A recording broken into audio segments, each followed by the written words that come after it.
This week on Fish Ed, host Jon Thelen reveals how to tailor spoon selection and jigging cadence to the conditions at hand.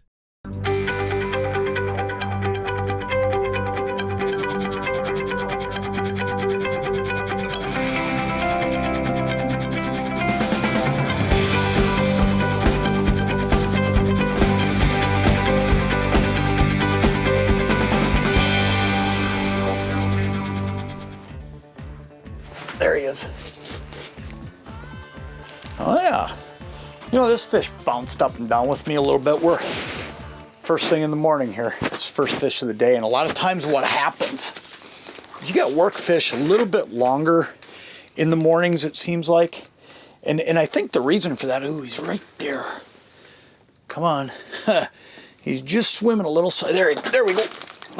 That's really cool when you're on early ice like this and you can see a fish doing that. What an awesome walleye. What a great way to start. But you know, one of the things that I think sometimes happens is in the mornings, you got to spend a little bit more time working these fish down a little bit lower sometimes because they're just not up and active yet. They're waiting for that daylight to get wound up in the winter. I don't know if it's that much in the summertime, but when you add the ice pack and the snow pack that you get on top of that ice, a lot of times it's just awful dark down there, and sometimes you just got to work a little closer to the fish, a little bit down tighter on the bottom. And walleyes like that one, man, they're willing to bite. You just got to put it in front of them, and as the day wears on, a lot of times they'll lift and start biting a little bit better. But what an awesome walleye. What a great way to start our day. I'm going to drop that one back in the hole. We're going to see if we can't find us a couple more, because I'll tell you what, that's a great sign and a good start. I'll take that every day of the week. Let's get baited back up and get after it. That's a great fish right there. That is an awesome walleye. Cold morning today. Tell you what, knocked my coffee over too. Look at that. Cold morning though. We just got out here and I mean it's 12, 13 below. Chilly morning. A lot of times what happens there too is fishing will be a little slower right away in the morning. I don't know if fish can really feel that cold down there, but I do know this. You get a barometric pressure change when you get the super cold nights and a cold front like this, and sometimes that'll slow them down from the get-go a little bit too, and then they'll crank up a little more as the day goes on, and hopefully that'll be the case, because that right there, that's a good fish. I'm pretty confident that we're in the right area. I'm pretty confident that we're going to be able to catch fish today. I just think we might have to, you know, really try to get it dialed in. And as you get them dialed in, you know, on any given day, it gets easier and easier. But this might be one of those deals where it just took, you know, barely moving that bait, staying a little tighter to the bottom, giving them a little bit more time until they get up and get more active. There he is. Oh yeah. This fish spent a lot of time up and down with me. Feels like a decent one. Might have bumped ourselves into a keeper. Oh yeah. That's so cool when you can see him right there at the bottom of the ice. Come here, buddy. I just switched colors again. Look at that. Another great keeper eye. Boy, he just inhaled that Rattlin flyer spoon. But out of all the luck, it's going to pop out of there really easy. Look at that. Awesome walleye right there for the dinner table. You know, one of the things I'll say about spoons too that I think is really cool is you can't really go wrong with how you work a spoon. You know, there's times that I'll sit there with a spoon and I see fish and I'll actually just stop it and let them swim up to me. And then there's other times where I'm working it really aggressive. And then there's times I'm just jiggling it. And I think that's one of the neatest things about spoon fishing. And no matter what model spoon you're using, you know, whether it's this Rattlin flyer spoon and you're just engaging those rattles just that little bit, or maybe it's that glow spoon and you're engaging the rattles and helping them see it. Constantly changing your cadences and changing your actions is something that you just can't go wrong doing. So just keep trying different things. When you see fish on the screen, one of the things that you don't always see when you're watching from the angle you're watching, is if I've got a fish on the screen, I'll spend a lot of time working that fish differently. If I can't make that fish bite, I'll change everything I'm doing and try to re-engage him.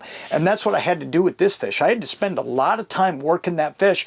And first it was just jiggle, jiggle, jiggle. That didn't do it. He'd come up and down with me. Then I ripped it a little bit, and that didn't do it. It just kind of spooked him off, and he went back down. But then it was just sit still, hold it, hold it, hold it. And just when he came up, I twitched it a couple times, and that did it. So don't ever be afraid to just constantly be changing the little things that you're doing with a spoon, because you really can't do wrong.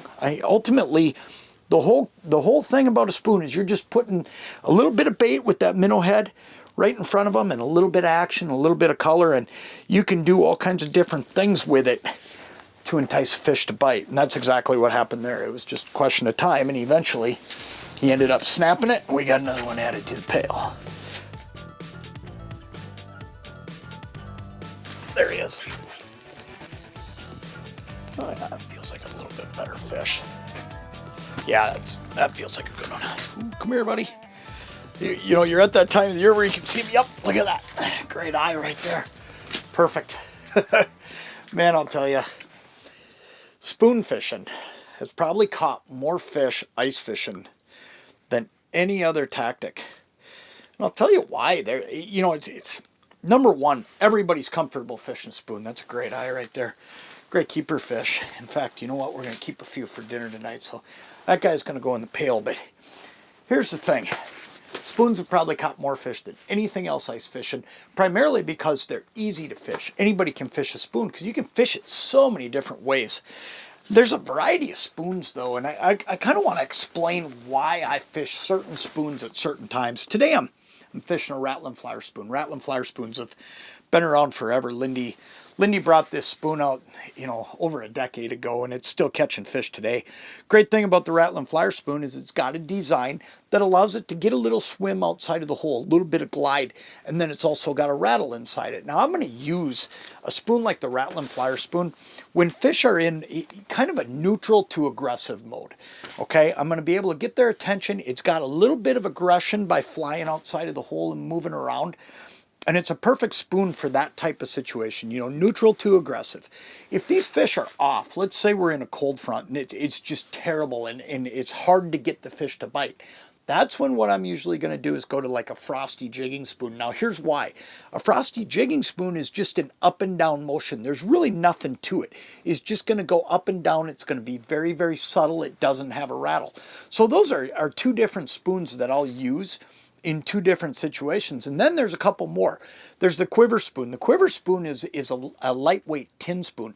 That's the kind of spoon that's going to have a really slow drop rate. Now, I'm not worried about the drop when it's going back down to fish.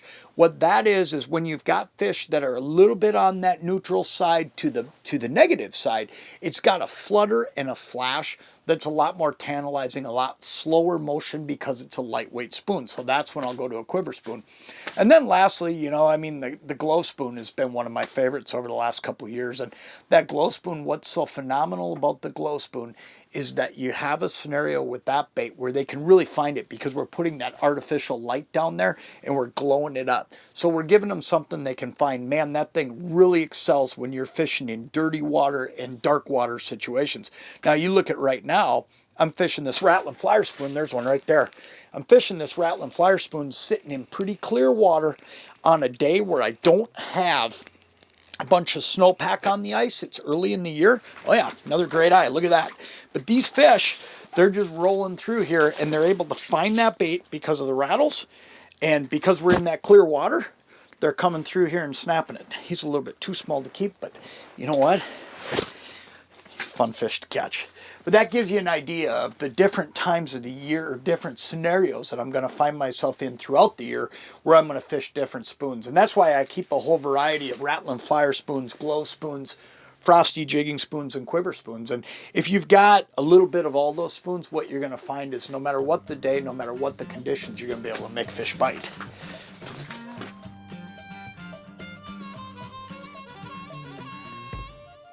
There he is. Got him.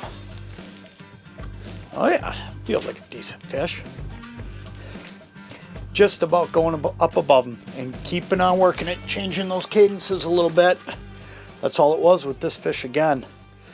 You know, it's funny how that works when you get dialed in. I've gotten dialed in on a color today, and all of a sudden it's gotten pretty simple. I've kind of gotten dialed in on how to get them, what they want to see when I go up above them.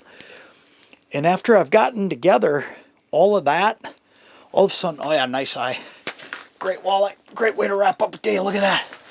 What an awesome fish. But as I've gotten that all dialed up, one after another, I mean, and you know, we're on a lake today, like I said earlier, that has a lot of those medium-sized fish in it, you know, smaller side of the eater spectrum, but then you mix in some fish like that. A bigger one we got earlier today. What an awesome day of fishing. Spoon fishing. I don't know if you can beat it day in and day out. It just catches fish. I don't care what style of spoon it is. Just work your way through those progressions. Fish the right spoons at the right times. Work on your cadences and work on your colors, and I'll tell you what, you can do that right there. Great way to wrap it up. That's awesome.